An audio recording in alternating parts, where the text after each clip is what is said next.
So don't judge us by the color of our skin, okay? Judge us by how we approach the game. And you may not like how we play the game, may not like it. That's the way we play. In the aftermath of one of the most emotionally charged on-air clashes in modern sports media, South Carolina head coach Dawn Staley finally stepped forward to address the controversy that had consumed the nation. Days after being insulted live on television by ESPN's Stephen A. Smith, Staley appeared before cameras not to fight back, but to transform the conversation. Her message wasn't driven by rage or revenge. It was raw, graceful, and heartbreakingly human.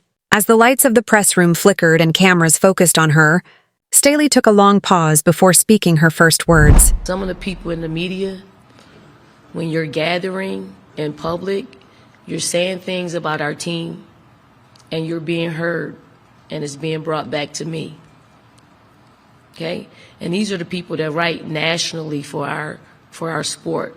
Sometimes the people who look like you will hurt you worse than those who don't. The weight of that sentence was immediate. Within minutes, social media ignited. Hashtags like Tom Stand with Staley and Respect Black Women trended across the globe. Her words pierced through the noise, turning what began as a feud into a reflection of something far deeper. The press room fell completely silent. Every reporter, every microphone, every camera seemed frozen as Staley continued. I've spent my whole life fighting to be seen, not as a symbol, not as a metaphor, but as a person, she said. Her tone was steady, but the pain behind it was unmistakable. When you work this hard for your community and someone from that same community calls you out of your name, it cuts deeper than any public insult. The crowd could hear her voice crack but not break. Meanwhile, Stephen A. Smith, known for his trademark bravado, his powerful voice and his relentless opinions, suddenly found himself in unfamiliar territory: silence. The public backlash was unlike anything he'd ever faced. The man who had built a career on controlling every debate had now become the subject of one. Petitions circulated demanding a public apology.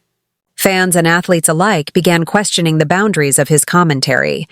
The more the network tried to stay quiet, the louder the storm grew. Clips of Staley's address began flooding every corner of the internet. TikTok edits showed her holding back tears. Twitter threads analyzed every line, and YouTube breakdowns called it one of the most powerful speeches in modern sports. Even those who once disagreed with her earlier body slam on white supremacy comments started to see her differently, not as a provocateur, but as a woman unfairly attacked for speaking boldly. But what made her speech resonate wasn't defiance, it was dignity. I don't want to cancel anybody, she said firmly. I want us to learn. I want to stop being the punching bag of every conversation that makes people uncomfortable.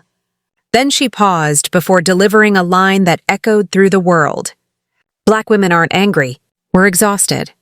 Those words hit home for millions who felt unseen, unheard, and misunderstood. In that moment, the entire tone of the controversy shifted. What started as a media brawl turned into a cultural reckoning about race, respect, and emotional labor. Staley's voice became more than a defense. It became a sermon. Athletes began sharing stories of betrayal within their own communities. Journalists admitted how easily bias and ego can distort empathy. For the first time, people weren't just reacting, they were reflecting. According to reports, ESPN's executive team attempted to reach out privately to Staley, hoping to resolve the issue off camera, but she refused. If you're bold enough to disrespect me publicly, you should be bold enough to apologize publicly, she said later that night in a televised interview.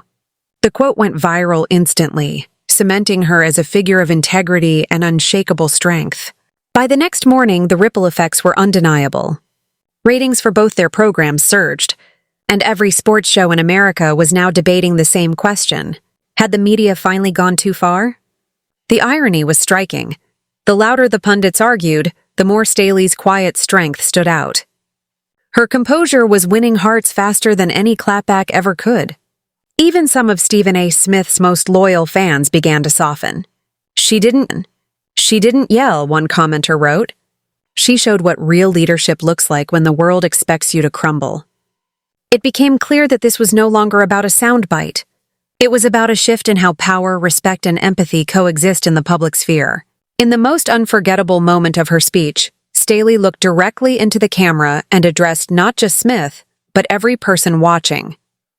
"You can try to strip me of my dignity, but you can't rewrite who I am. My power was never in my silence. It was in surviving the noise."